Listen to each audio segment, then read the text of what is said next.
আকিল ইবনে আবি তালিব রাদিয়াল্লাহু আনহু। নাম আকিল, ডাকনাম আবু ইয়াজিদ। পিতা আবু তলিব ইবনে আব্দুল মুত্তালিব, মাতা ফাতিমা। কুরাইশ বংশের হাশেমি শাখার সন্তান। চতুর্থ খলিফা হজরত আলীর সৎ ভাই এবং আলী অপেক্ষা ২০ বছর বড়। আকিল পিতা আবু তালিবের কাছে প্রতিপালিত হন। রাসূলুল্লাহ সাল্লাল্লাহু আলাইহি ওয়াসাল্লাম নবুয়াত প্রাপ্তির পূর্বে একবার মক্কায় দারুণভাবে অভাব দেখা দেয়। কুরাইশদের মধ্যে রাসূলুল্লাহ সাল্লাল্লাহু আলাইহি ওয়াসাল্লাম ও আব্বাসের অবস্থা তুলনামূলকভাবে একটু ভালো ছিল। একদিন রাসূলুল্লাহ সাল্লাল্লাহু আলাইহি ওয়াসাল্লাম আব্বাসকে বললেন, চাচা, আপনার ভাই আবু তালিবের অবস্থা তো আপনার জানা। তার সন্তান সংখ্যা বেশি। চলুন না, আমরা তার কিছু সন্তানের দায়িত্ব নিয়ে নিই। তারা দুজন আবু তালিবের কাছে গিয়ে তাদের উদ্দেশ্য ব্যক্ত করলেন। আবু তালিব বললেন, আকিল ছাড়া আর যাকে খুশি তোমরা নিয়ে যেতে পারো। রাসূলুল্লাহ সাল্লাল্লাহু আলাইহি ওয়াসাল্লাম আলী রাদিয়াল্লাহু আনহুকে এবং আব্বাস জাফরকে নিয়ে গেলেন। আকিলের অন্তর প্রথম থেকেই ইসলাম ও মুসলমানদের প্রতি দুর্বল ছিল, কিন্তু কুরাইশদের ভয়ে প্রকাশ্যে ইসলাম কবুল করতে পারেননি। অনিচ্ছা সত্ত্বেও সর্দার মুশরিকদের সাথে বদর যুদ্ধে যোগদান করেন এবং আরও অনেকের সাথে তিনিও মুসলিম বাহিনীর হাতে বন্দী হন। রাসূলুল্লাহ সাল্লাল্লাহু আলাইহি ওয়াসাল্লাম স্বীয় খানদানের কে কে বন্দী হয়েছে তা দেখার জন্য আলী রাদিয়াল্লাহু আনহুকে নির্দেশ দেন। আলী খোঁজ খবর নিয়ে বলেন, নাওফিল, আব্বাস ও আকিল বন্দী হয়েছে। একথা শুনে রাসূলুল্লাহ সাল্লাল্লাহু আলাইহি ওয়াসাল্লাম নিজেই তাদের দেখতে যান এবং আকিলের পাশে দাঁড়িয়ে বলেন, আবু জাহল নিহত হয়েছে। আকিল বললেন, এখন তিহামা অঞ্চলে মুসলমানদের আর কোনো প্রতিপক্ষ নেই। আকিল ছিলেন রিক্ত হস্ত। আব্বাস তার মুক্তিপণ পরিশোধ করে তাকে ছাড়িয়ে নেন। বদরে তিনি হজরত উবাইদ ইবনে আউসের হাতে বন্দী হন। বন্দী দশা থেকে মুক্তি পেয়ে তিনি মক্কায় ফিরে যান। মক্কা বিজয়ের বছর মতান্তরে হুদাইবিয়ার সন্ধির পর যথারীতি ইসলাম গ্রহণ করে ৮ম হিজরি সনের প্রথম দিকে মদিনায় হিজরাত করেন। মুতা অভিযানে অংশগ্রহণের পর আবার মক্কায় ফিরে যান এবং অসুস্থ হয়ে পড়েন। এ কারণে মক্কা বিজয়, তায়েফ ও হুনাইন অভিযানে শরিক হতে পারেননি। তবে কোনো কোনো বর্ণনা মতে তিনি হুনাইন যুদ্ধে অংশগ্রহণ করেন। এ যুদ্ধে প্রথম দিকে যখন মুসলিম বাহিনীর পরাজয় হতে চলেছিল, এমনকি মুহাজির ও আনসাররাও পালাতে শুরু করেছিল, তখন যারা দৃঢ় পদ ছিলেন তাদের একজন তিনি। ইবনে হিশাম বলেন, আকিল ইবনে আবি তালিব হুনাইন যুদ্ধের দিন রক্তমাখা তরবারি হাতে স্ত্রী ফাতিমা বিনতু সাইবা ইবনে রাবিয়ার তাঁবুতে প্রবেশ করেন। স্ত্রী বলেন, আমি বুঝেছি তুমি যুদ্ধ করেছ, তবে কি গনিমত বা যুদ্ধলব্ধ জিনিস আমার জন্য নিয়ে এসেছ? আকিল বললেন, এই নাও, একটি সূঁচ, কাপড় সেলাই করবে।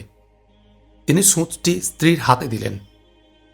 এমন সময় রাসূলুল্লাহ সাল্লাল্লাহু আলাইহি ওয়াসাল্লামের ঘোষকের কণ্ঠ শোনা গেল।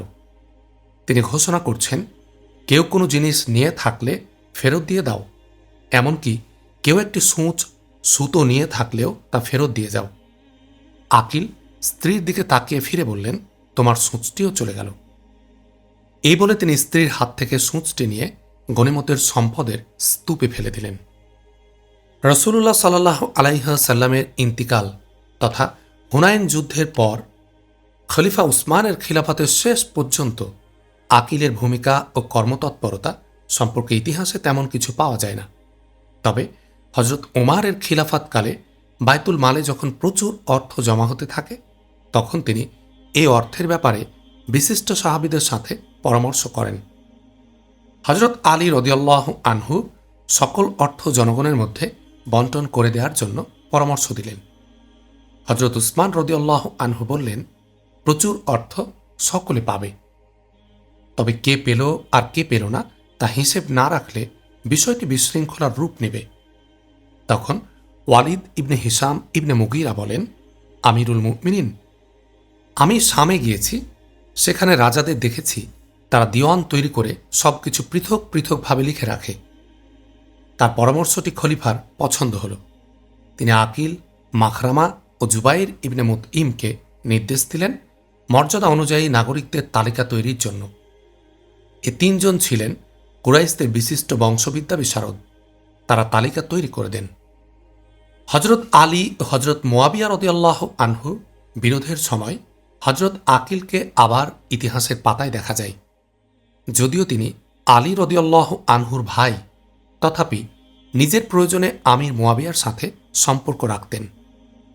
আলী মুয়াবিয়া বিরোধের সময় তিনি মদিনা ছেড়ে শামে মুয়াবিয়ার কাছে চলে যান। এর কারণ ইতিহাসে এভাবে উল্লেখ হয়েছে যে আকিল ছিলেন ঋণগ্রস্ত, অভাবী মানুষ। তার ছিল অর্থের প্রয়োজন, আর আমির মুয়াবিয়া রাদিয়াল্লাহু আনহুর খাজানা ছিল উন্মুক্ত। দারিদ্র্য ও অভাব তাকে হজরত মুয়াবিয়ার পক্ষাবলম্বনে বাধ্য করে। হজরত মুয়াবিয়া রাদিয়াল্লাহু আনহুর সাথে হজরত আলী রাদিয়াল্লাহু আনহুর বিরোধ যখন তুঙ্গে, তখন আকিল একবার ঋণ পরিশোধের আশায় হজরত আলী রাদিয়াল্লাহু আনহুর কাছে যান। আলী তাকে যথেষ্ট সমাদর করেন। তিনি পুত্র হাসানকে তার সেবার দায়িত্ব দেন। হাসান অত্যন্ত যত্নের সাথে তার বিশ্রামের ব্যবস্থা করলেন। রাতে দস্তরখানা বিছিয়ে খাবারের জন্য রাখা হল। আকিল এসে দেখলেন দস্তরখানে কিছু শুকনো রুটি, লবণ ও সামান্য কিছু তরকারি সাজানো। আকিল বললেন, খাবার শুধু এই? আলী বললেন, হাঁ। এবার আকিল নিজের উদ্দেশ্য ব্যক্ত করে বললেন, আমার ঋণসমূহ তুমি পরিশোধ করে দাও। আলী জিজ্ঞেস করলেন, কি পরিমাণ হবে? বললেন, 40,000 দিরহাম। আলী বললেন, এত অর্থ আমি কোথায় পাব? একটু অপেক্ষা করুন, আমার ভাতা 4,000 হলে আপনাকে দিতে পারব। আকিল বললেন, তোমার অসুবিধা কোথায়? বায়তুল মাল তো তোমার হাতে। তোমার ভাতা বৃদ্ধির অপেক্ষায় আমাকে কতদিন ঝুলিয়ে রাখবে? আলী রাদিয়াল্লাহু আনহু বললেন, আমি তো মুসলমানদের অর্থের একজন আমানতদার মাত্র। আপনি কি চান আমি সেই অর্থ আপনাকে দিয়ে খেয়ানত করি? এ উত্তর শুনে আকিল সোজা শামে আমির মুয়াবিয়ার কাছে চলে যান। মুয়াবিয়া রাদিয়াল্লাহু আনহু আকিলকে জিজ্ঞেস করেন, তুমি আলী ও তার সাথীদের কেমন দেখলে? আকিল বললেন, তারা রাসূলুল্লাহ সাল্লাল্লাহু আলাইহি ওয়াসাল্লামের সঠিক সাহাবী। শুধু এতটুকু অভাব যে রাসূলুল্লাহ সাল্লাল্লাহু আলাইহি ওয়াসাল্লাম তাদের মাঝে নেই। আর তুমি ও তোমার সঙ্গী সাথীরা ঠিক আবু সুফিয়ানের সঙ্গী সাথীদের মতো। এমন তুলনা দেওয়ার পরও আমির মুয়াবিয়া রাদিয়াল্লাহু আনহু পরের দিন আকিলকে ডেকে 50,000 দিরহাম তার হাতে তুলে দেন। হজরত আকিলের সামনে উপস্থিতির পর হজরত মুয়াবিয়া রাদিয়াল্লাহু আনহু তাকে দৃষ্টান্ত হিসাবে পেশ করে বলতেন, আমি যদি সত্যের উপর না হতাম তাহলে আকিল তার ভাই আলীকে ছেড়ে আমার পক্ষাবলম্বন করলেন কিভাবে? একবার হজরত মুয়াবিয়া রাদিয়াল্লাহু আনহু হজরত আকিল রাদিয়াল্লাহু আনহুর উপস্থিতিতে মানুষের সামনে এমন যুক্তি উপস্থাপন করলে আকিল প্রতিবাদ করে বললেন, আমার ভাই দ্বীনের জন্য ভালো, আর তুমি দুনিয়ার জন্য। এটা ভিন্ন কথা যে আমি দুনিয়াকে দ্বীনের উপর প্রাধান্য দিয়েছি, আর আখিরাতের ব্যাপার তার উত্তম সমাপ্তির জন্য আল্লাহর দরবারে দোয়া করি। হজরত মুয়াবিয়া রাদিয়াল্লাহু আনহুর খিলাফত কালের শেষ দিকে অথবা ইয়াজিদের শাসনকালের প্রথম দিকে হজরত আকিল ইন্তিকাল করেন। ইসলাম গ্রহণের পর তিনি রাসূলুল্লাহ সাল্লাল্লাহু আলাইহি ওয়াসাল্লামের দীর্ঘ সাহচর্য লাভের সুযোগ থেকে বঞ্চিত হন। এ কারণে রাসূলুল্লাহ সাল্লাল্লাহু আলাইহি ওয়াসাল্লামের একান্ত আপন ও প্রিয়জন হওয়া সত্ত্বেও জ্ঞানের ক্ষেত্রে তার যে পারদর্শিতা হওয়া উচিত ছিল তা হয়নি। তথাপি হাদিসের গ্রন্থসমূহে তার বর্ণিত 2-4টি হাদিস পাওয়া যায়। মুহাম্মদ, হাসান বসরি, আতা প্রমুখ তাবী তার নিকট থেকে হাদিস বর্ণনা করেছেন। ধর্মীয় জ্ঞান ছাড়াও তিনি জাহিলি যুগের বিভিন্ন জ্ঞানে দক্ষ ছিলেন। ইলমুল আনসাব, আইয়ামুল আরাব, বংশবিদ্যা, প্রাচীন আরবের যুদ্ধ বিগ্রহের ইতিহাস ইত্যাদি বিষয়ে তিনি ছিলেন সুবিজ্ঞ। এসব বিষয়ে তার জ্ঞান আহরণের জন্য মানুষ তার নিকট আসত। তিনি মসজিদে নববীতে নামাজের পর এসব বিষয়ের আলোচনা করতেন এবং লোকেরা তা বসে বসে শুনত। হিসাম আল কালবি বলেন, আকিল, মাখরামা, ওয়াইতিব ও আবু জাহম কুরাইশদের এ 4 ব্যক্তির নিকট মানুষ তাদের ঝগড়া বিবাদ ফায়সালার জন্য যেত। হজরত রাসূল করিম সাল্লাল্লাহু আলাইহি ওয়াসাল্লাম তাকে গভীরভাবে ভালোবাসতেন। তিনি বলতেন, আবু জাইদ, তোমার প্রতি আমার দ্বিগুণ ভালোবাসা। একটা আত্মীয়তা এবং অন্যটা আমার চাচা তোমাকে ভালোবাসতেন এই দুই কারণে। সুখে দুঃখে সর্বাবস্থায় হজরত আকিল রাদিয়াল্লাহু আনহু রাসূলুল্লাহ সাল্লাল্লাহু আলাইহি ওয়াসাল্লামের সুন্নতের যথাযথ অনুসারী ছিলেন। একবার তিনি নতুন বিয়ে করেছেন। সকালবেলা পাড়া প্রতিবেশীরা তাকে স্বাগতম জানাতে এলো। তারা জাহিলি যুগে প্রচলিত দুটি শব্দ উচ্চারণ করে স্বাগত জানাল। শব্দ দুটিতে ইসলাম বিরোধী কোনো ভাবও ছিল না।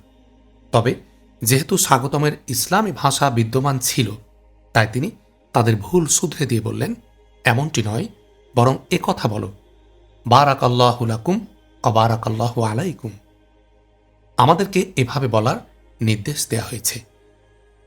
হজরত রাসূল করিম সাল্লাল্লাহু আলাইহি ওয়াসাল্লাম তার জীবিকার জন্য খায়বরের উৎপন্ন শস্য থেকে বাৎসরিক 140 ওয়াসাক নির্ধারণ করে দিয়ে যান।